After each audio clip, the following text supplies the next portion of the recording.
Wednesday. This is the 24th of August, 1994, and I'm speaking with Mr. David Firor of Athens, Georgia. Did I pronounce the name correctly, sir? Well, we've got two versions, and that was one of them. What's the other one? Firor. Which do you prefer? Doesn't matter, because we get 1,200 other versions which are not right, so we'll settle for either of the two. Mr. Firor, would you tell me a little bit something of your experiences during the World War II era? Well, I understand we're going to question and answer in a minute, so I'll do a summary. When World War II started, I was a junior here at the University of Georgia, enrolled in the advanced military in the cavalry, believe it or not, the horse cavalry. And we were allowed to finish school, but we did not get our commissions because we had not had our 6 weeks summer training that went with the course, because in summer of '42 the Army had a few other things to do rather than train us. So they inducted us in the Army and sent us to the officer candidate school of our particular branch. Well, I was commissioned from the cavalry school at Fort Riley, Kansas on July the 1st, 1943, at the age of 19, incidentally. I didn't realize it till many years after the war, but the Army did look at your records, and when they saw my age, they sent me to a series of assignments throughout the states. I went to a school that was supposed to make me into a motor officer. I never was, but I finished the school. Then I trained cavalry recruits for about 3 months at the Replacement Training Center at Fort Riley. And then I went to the Army Ground Forces Replacement Depot. This was the large installation where all combat branch replacements going to Europe were processed before shipment. We got the kids in direct from basic training, checked all their clothing, their shots, that they had wheels, all of the various and sundry things that you needed to do, and then shipped them directly to the port of embarkation from where they went went overseas. After almost a year, for some reason that I have never understood, whether it was the effect of an unsuccessful love affair, or I felt like I wanted more action, but I volunteered to become an infantry officer.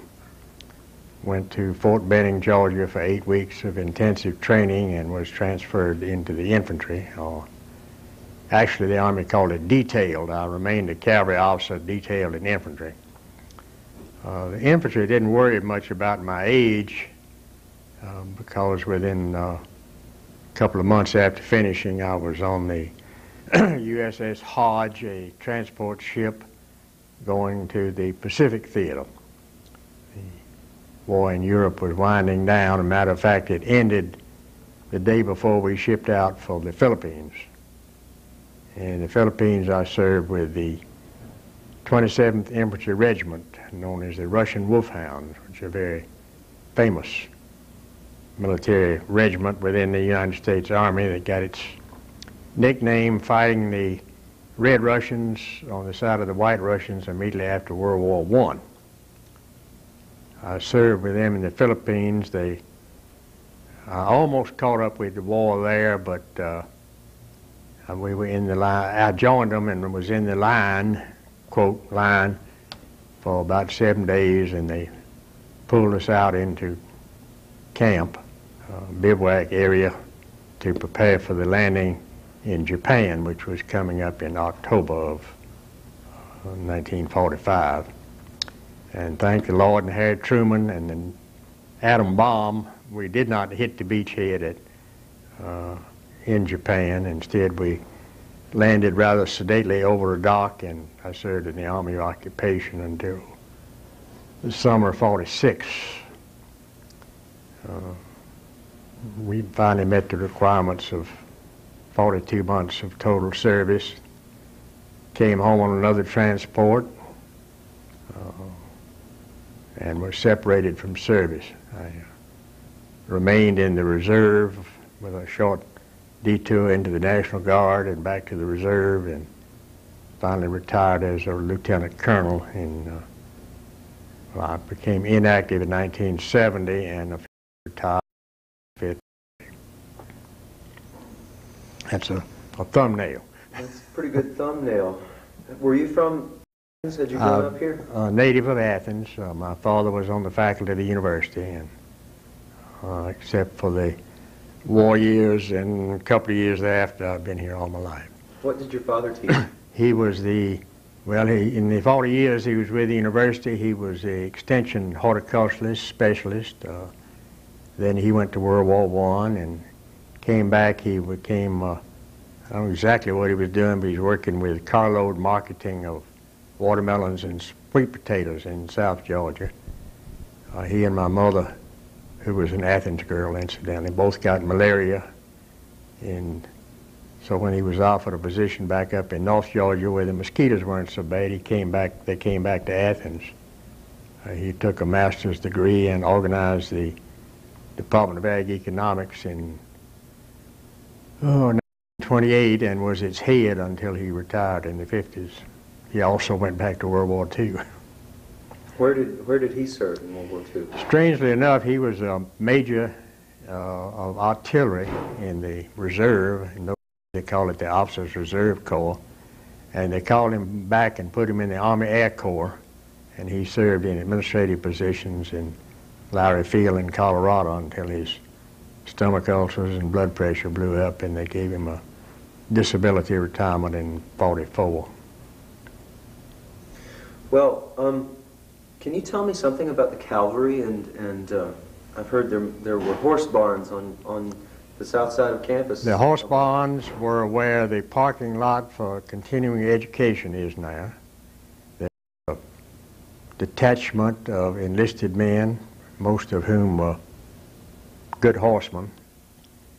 The field where we practiced equitation during the school hours was where the bookstore and the bookstore parking lots are now, behind the military building, which is still where it was up on. And I've always said it was a turning point in my whole life. The first day of classes in 1939, we were milling around the military building, and the sergeant with a lot of boys said, "Okay, everybody that wants to be in the infantry, come in here. Want to be in the cavalry, go in there." And I really hadn't given it any particular thought, but I was in the College of Agriculture taking ag engineering, and I thought, well, there's still some animals in agriculture. I'll be a cavalryman, so I went in there. I guess that shaped the rest of my life, the fact that I was in the cavalry and the war came on and I went into the cavalry, although I never got on the horse again after I went in the active army. We were supposed to be mechanized, and it eventually came to me, and this had a lot to do with what happened, that the cavalry was an infinitesimal part of the Army. There at Fort Meade, Maryland, where we processed replacements, we had 8 replacement regiments. And of those, 7 were infantry or artillery.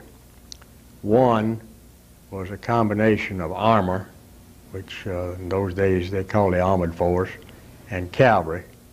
1/3 of it was cavalry. So a pretty good illustration of how small a part of the Army we were. Nobody really knew what to do with us. We were overstrength in officers, and as a result, really not a lot of them like me went to schools and that job and the other. Of course, I'm not saying that those that didn't get in reconnaissance squadrons or reconnaissance troops of regiment of divisions didn't have a lot of action, but there sure weren't many of them. Did you enjoy traveling the rest of the country during those years? Was there not much leisure time? No, the traveling was miserable during the war years. It was all by train, 90% of it, 99%. The railroads had a thing called a round-trip furlough ticket, which was cheaper than a regular ticket. Even if you didn't use the return part, it was still cheaper. But it was on the day coach. And I took many a trip when there weren't any seats and you stood in the vestibule or you sat in the aisle because there wasn't any place. And I guess the most trip that I was most ambivalent about, or it showed more dichotomy, was the last one when we came back from Japan to Seattle, Washington. And for some reason, those of us in the southeast were sent to San Antonio, Texas, to be separated. I'd always thought I was one of the few people that hadn't had the train in Texas during the war. They got me before I got out. And they put us on what they called tourist Pullmans. They didn't use the word Pullman, just tourist sleepers, which meant they were not air conditioned. This was in the middle of the summer, pulled by coal-burning engines all the way from Seattle to San Antonio, right down the west coast and then across Arizona, New Mexico, and into Texas at El Paso. And the ashes came back into the train, and you couldn't keep the windows down, and you kept them up, you smoke. And as my tendency was, I caught a bad cold from being overheated.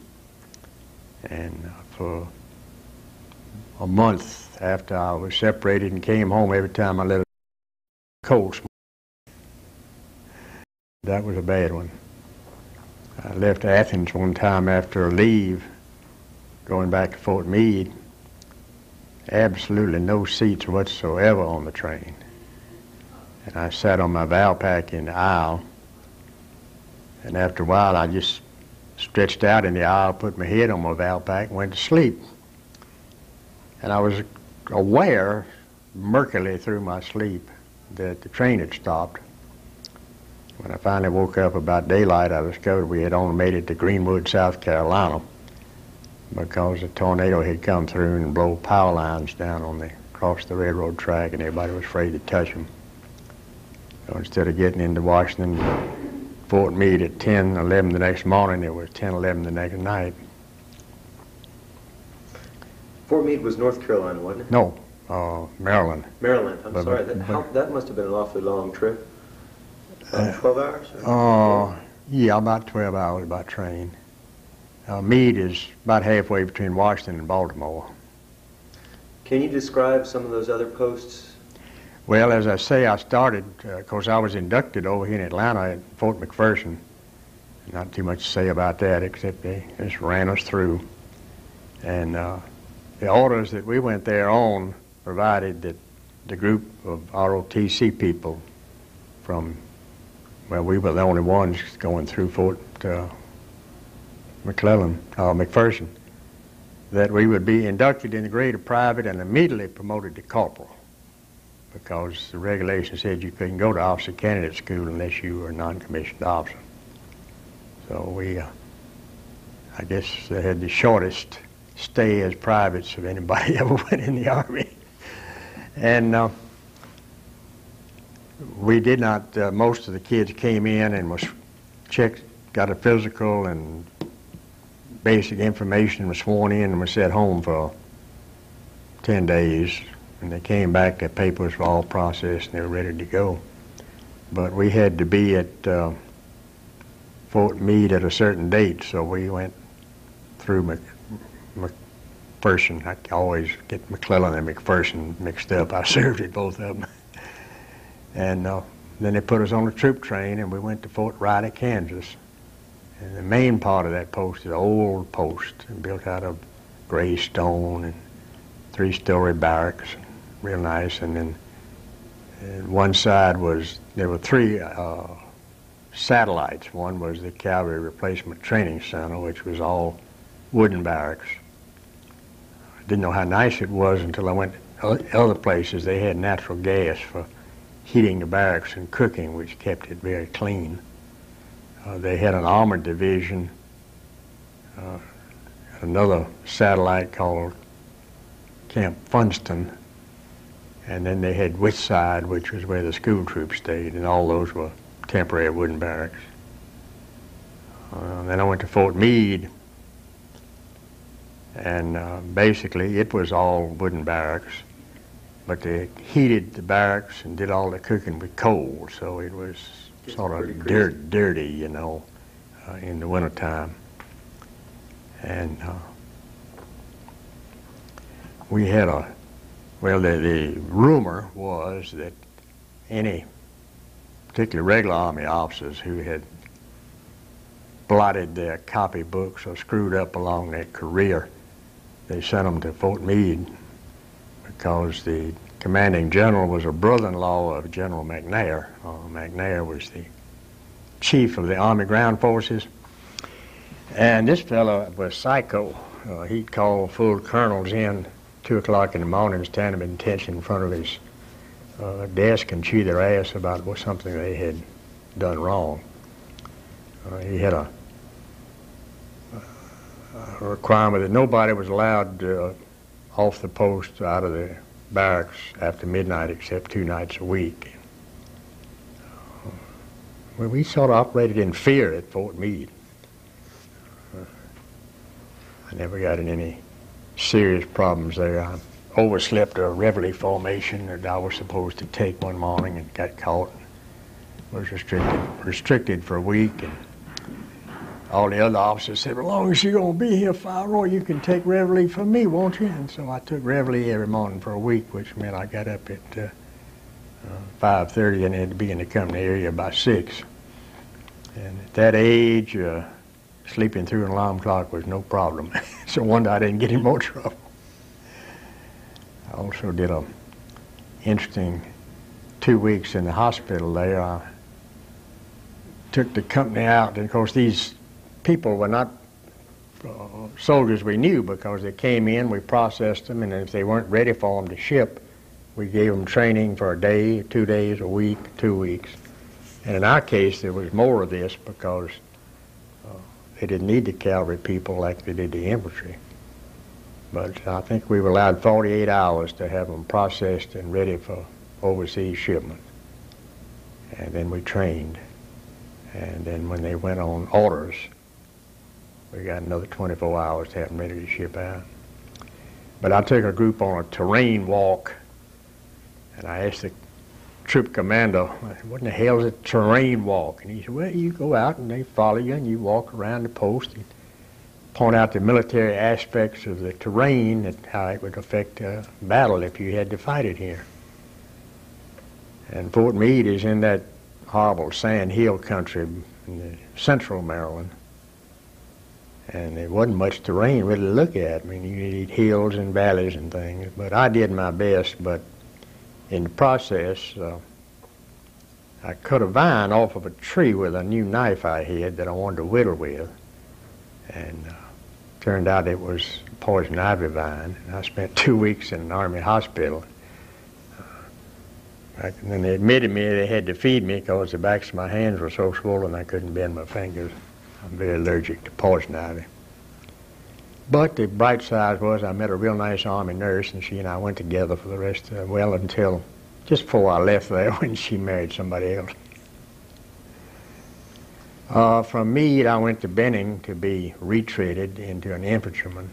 And of course, this is when the Army quit giving much consideration to the fact that I was just 21 years old. Right. In the infantry, you're more like a row of potatoes coming down the line to be put in sacks. And Benning was pretty miserable.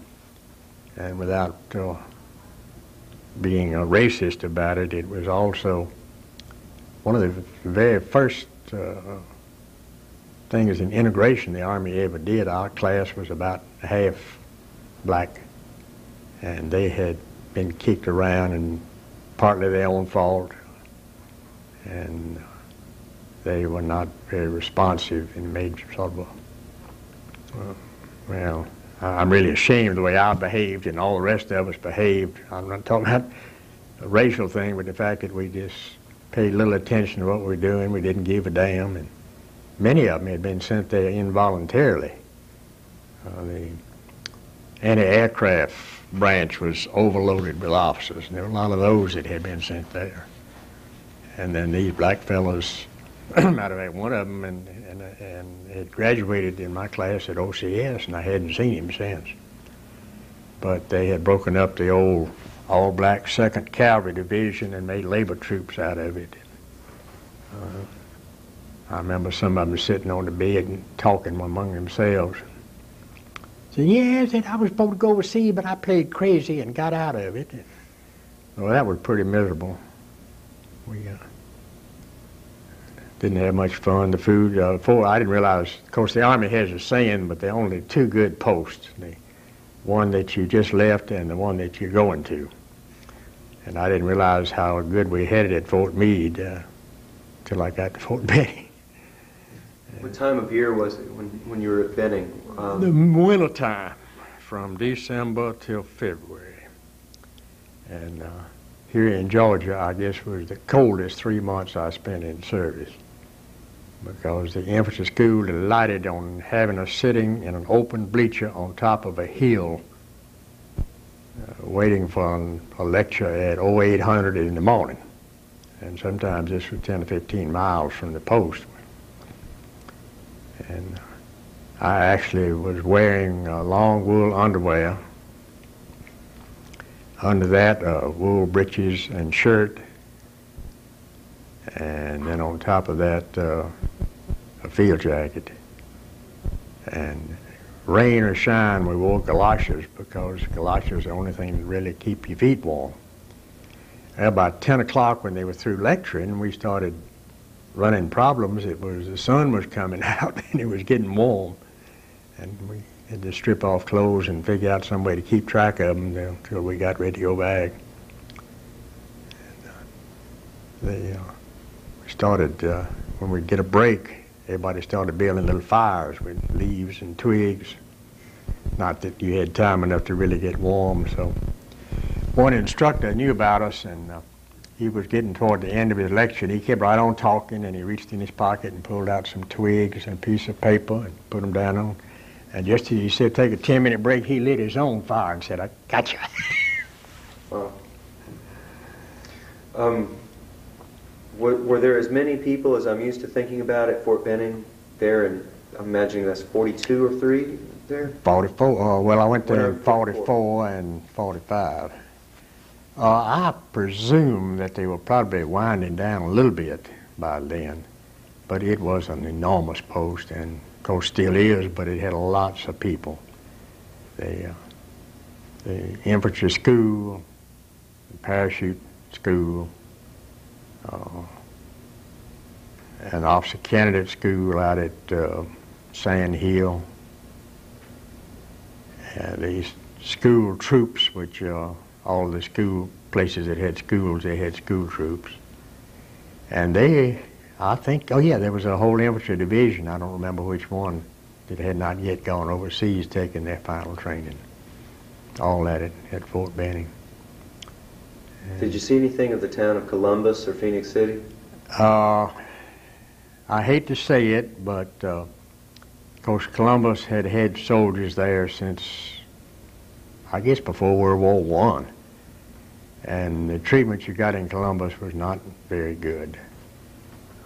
They were very much interested in taking your money, but not very hospitable. They'd had too many years of too many soldiers, I guess. And they were, as most places in Georgia in those days, was illegal to sell mixed drinks.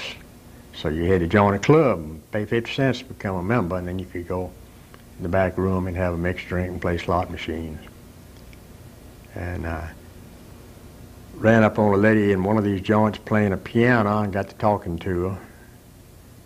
And I started talking about some of the kids that I'd gone to Georgia with from Columbus, and she was the aunt to one of them, and she fixed us up with some dates. So we had, I had a couple of girls I went to see for a while there. What were you sent after that? Well, I went over to Fort McClellan, Alabama for a short time, and it was, well, I'll backtrack just a minute. On the day of Pearl Harbor, my sister, who is older than I, had a boyfriend or acquaintance visiting from Fort McClellan. Alabama. He was with the New York National Guard, 26th Division. That's the one that had such a horrible time. Their general was relieved by a Marine general on Saipan, on one of the islands, and they just were a hard luck division. But anyhow, Alan was telling my daddy how bad the food was there and how bad the quarters were. And his daddy all steamed up. He hadn't gone in service yet, and he was going to write Russell. And as we were eating, somehow we got the word to turn on the radio, and they were announcing the attack on Pearl Harbor.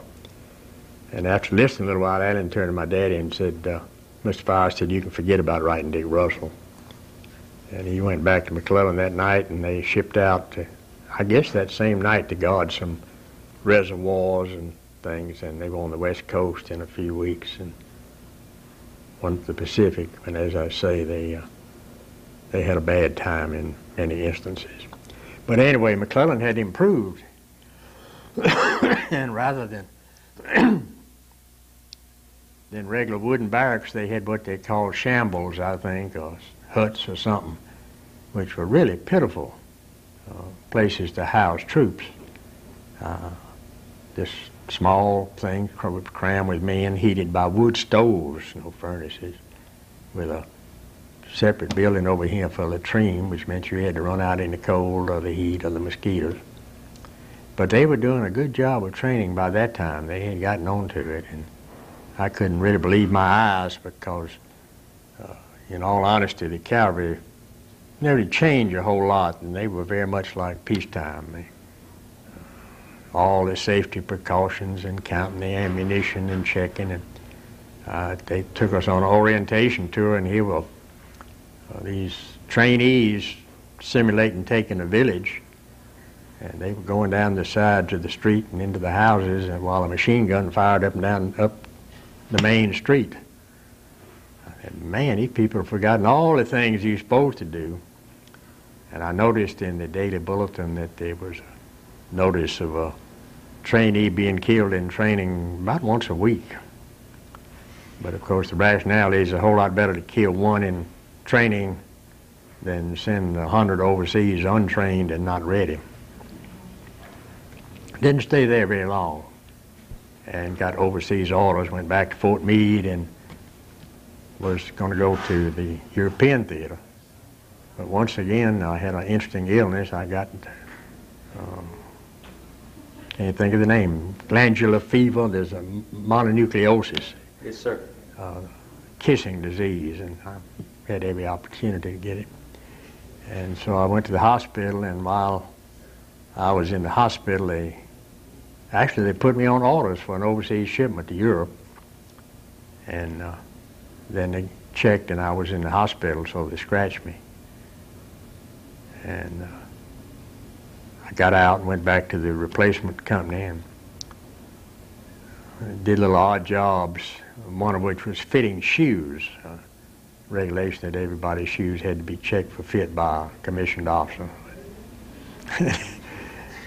That's still at Fort Meade? Yeah, it's in my second trip through Fort Meade. I had met a nurse in the hospital while I was in the hospital with Mono, and I went up to the station hospital every night to see her and slept late in the morning, real nice. And finally this lieutenant who was the executive officer of the company, he said, Firor said, I called up at depot today and asked him why you were still here. I said, you've been here a long time for a replacement. And he said, they told me you were in the hospital. Somebody had failed to move my card from the available file to the unavailable to the available. So I got an extra week or 10 days there. Did you see a lot of that nurse in those 10 days? I sure did. We got engaged, we were going to get married and all this good stuff.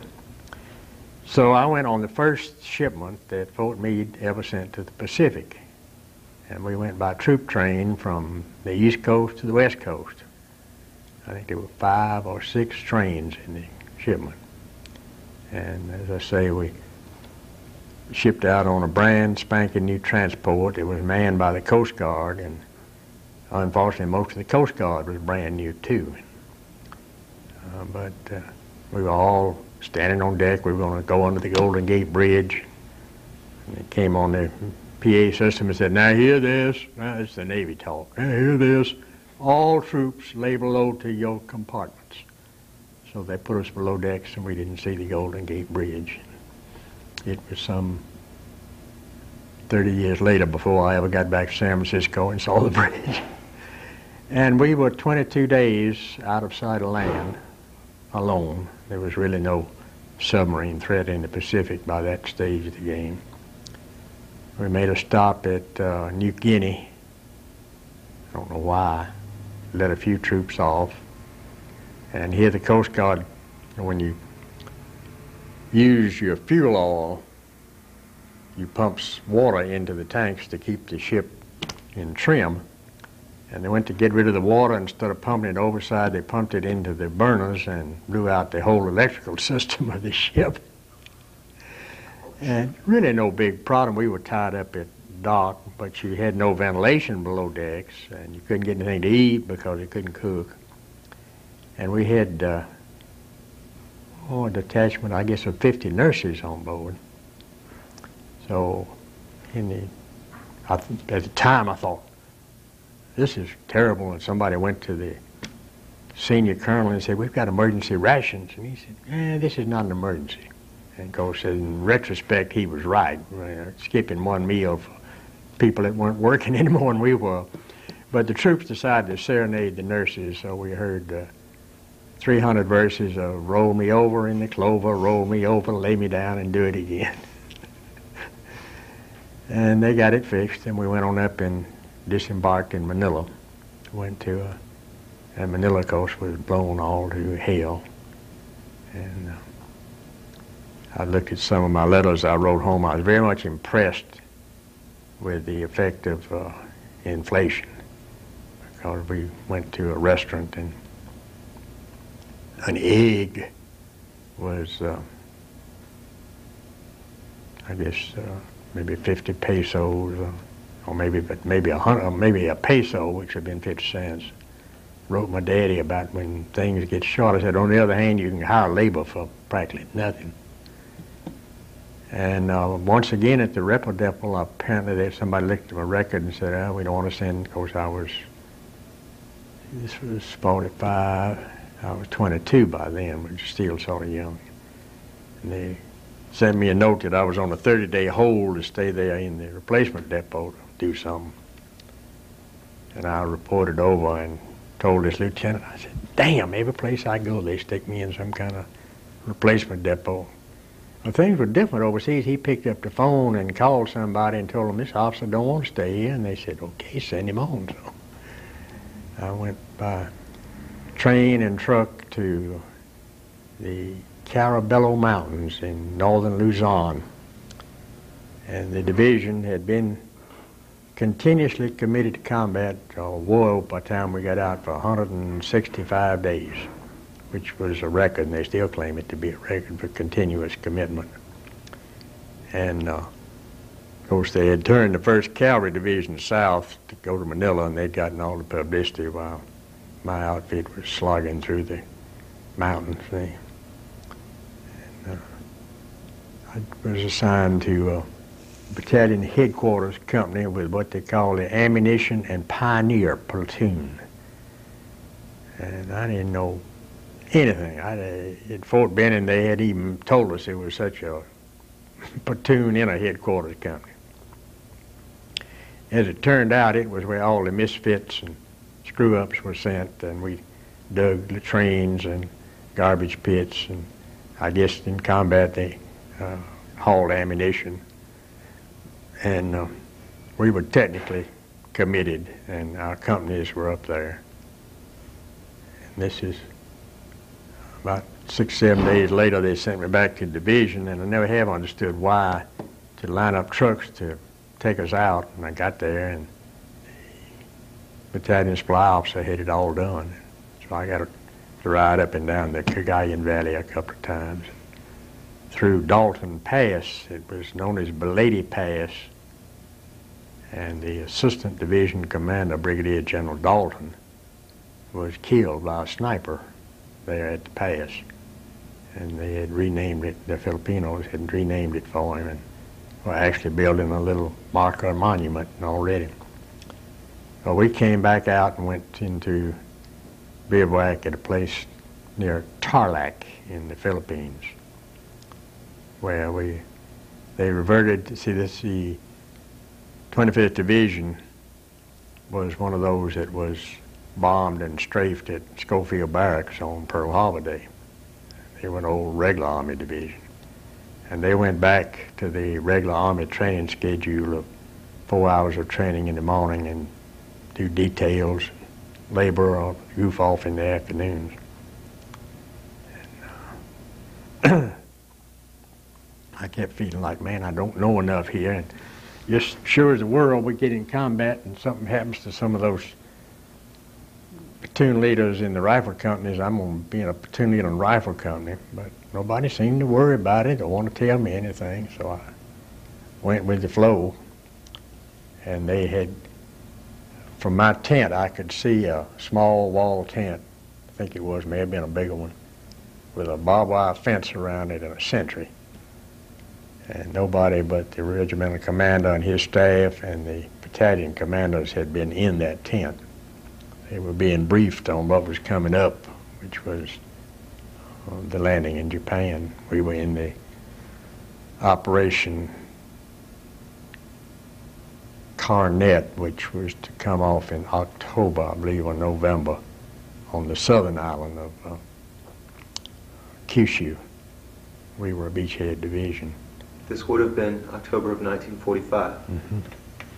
Then the Operation Olympic, and I may have them switched, was going to land up on the northern island a couple of months later. And one morning I was duty officer, went over to take reveille, and my former platoon sergeant had been moved up to first sergeant because we had a lot of short timers. The time to stay overseas was about up or was up, and they'd been in since Pearl Harbor, a lot of them.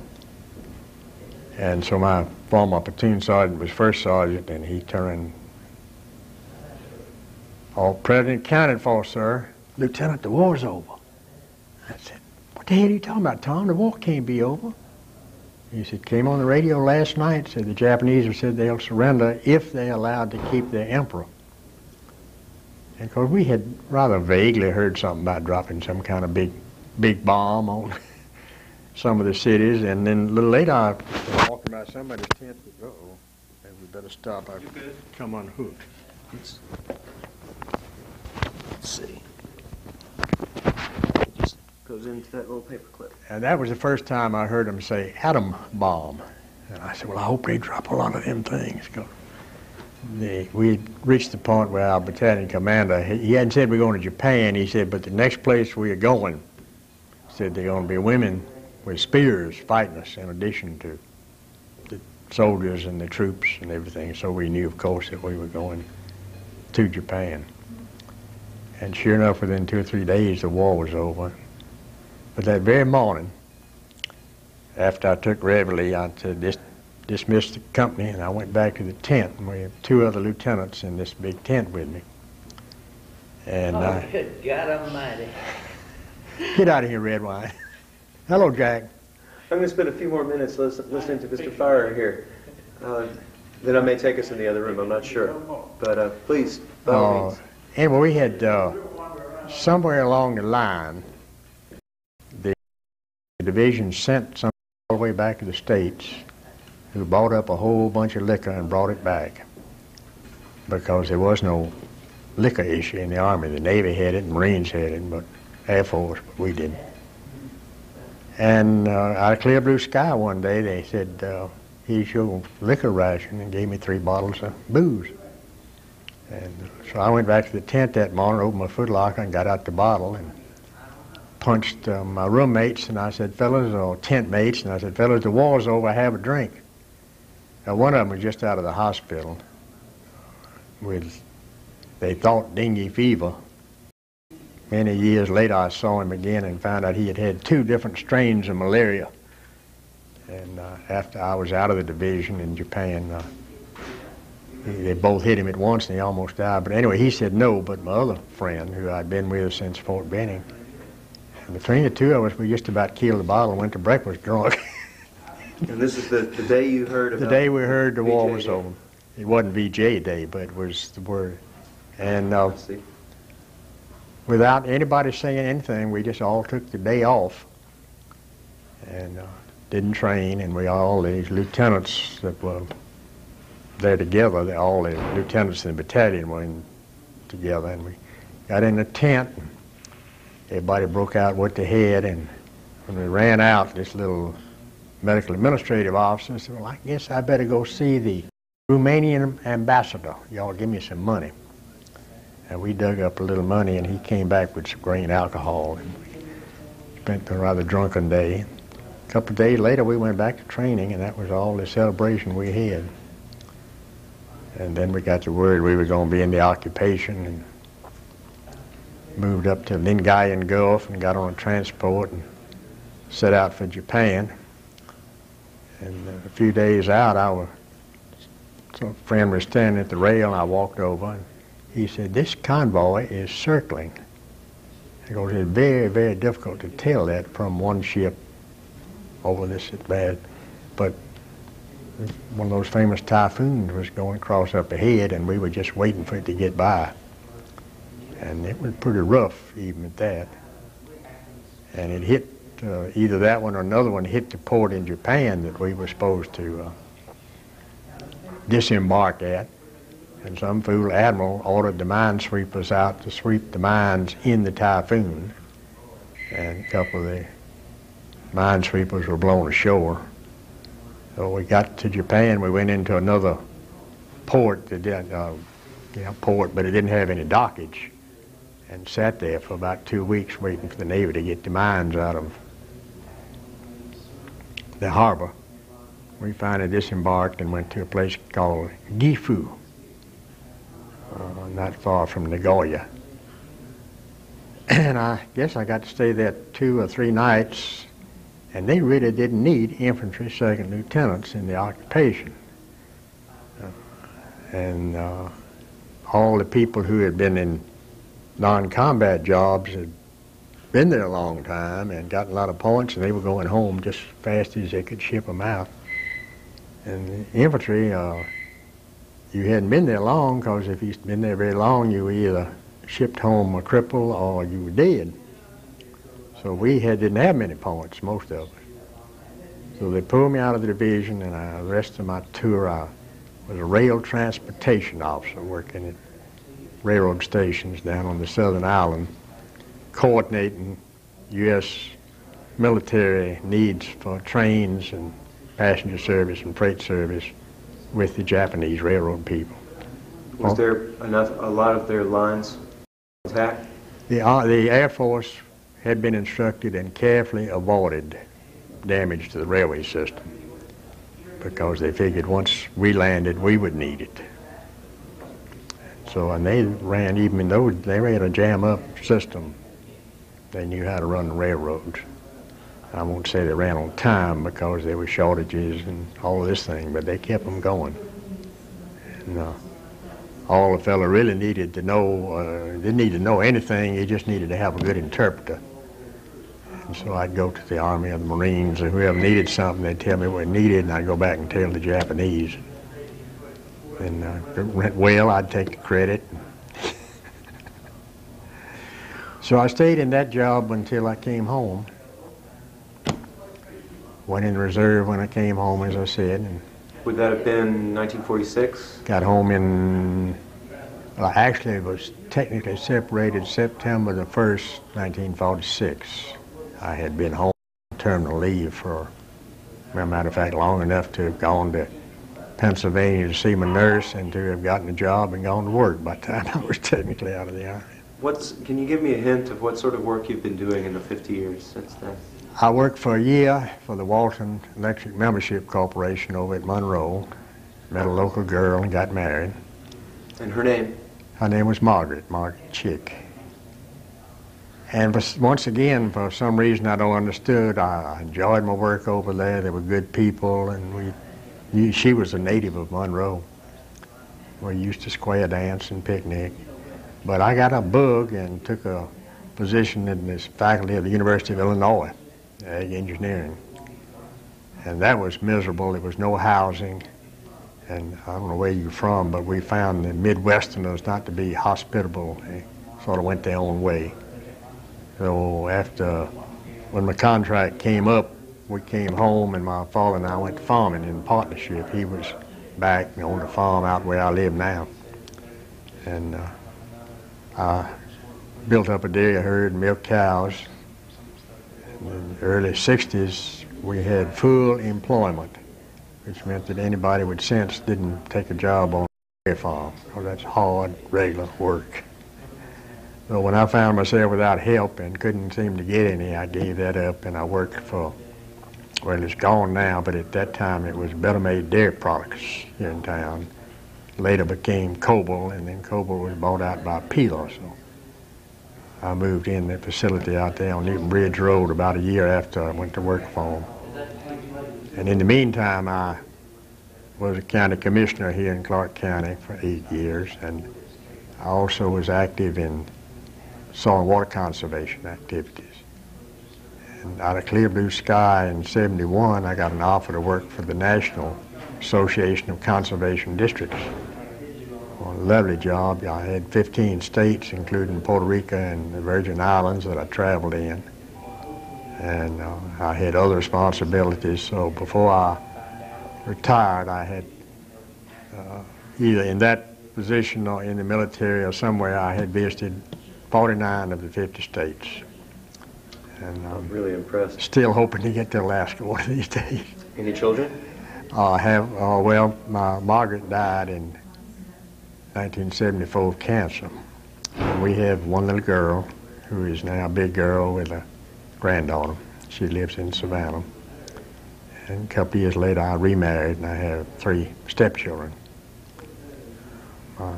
Edna, I'm married to Edna now, and her husband and I were friends. Well, our 2 families knew each other quite well. And Margaret died in October of '74, and I was having put on a national convention in Denver, and I got a call from Edna that Martin had been diagnosed as having lung cancer. And he died that year. 2 years later, we got married.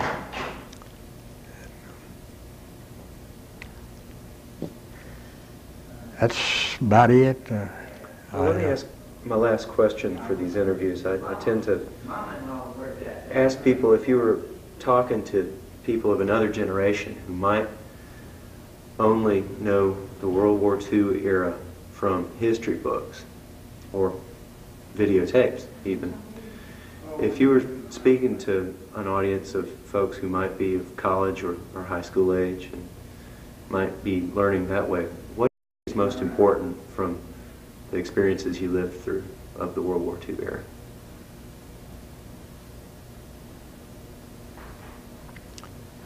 I guess that since I had gotten out of college so early and in the Army so early, that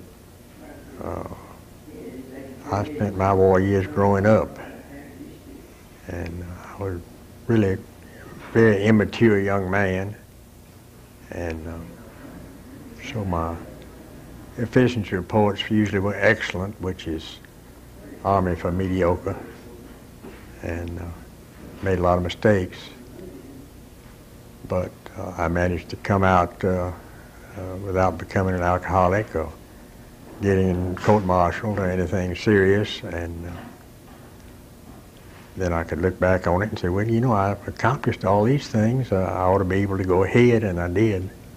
I don't know if there's anything I could tell young people except that they, along with all the rest of us, should see to it that without going overboard about it, we should see to it that our country stays strong militarily, even though Russia is, the Soviet Union has disappeared. But when the politicians, the president, the Congress need some power and reach for it and it ain't there, it's rather disconcerting, which of course was what Pearl Harbor showed us. Everybody said, oh, we don't need an army, and they don't, you know, the We came within one vote before Pearl Harbor of sending all the fellows who had been called up for a year home. And they finally extended them, and they were still available.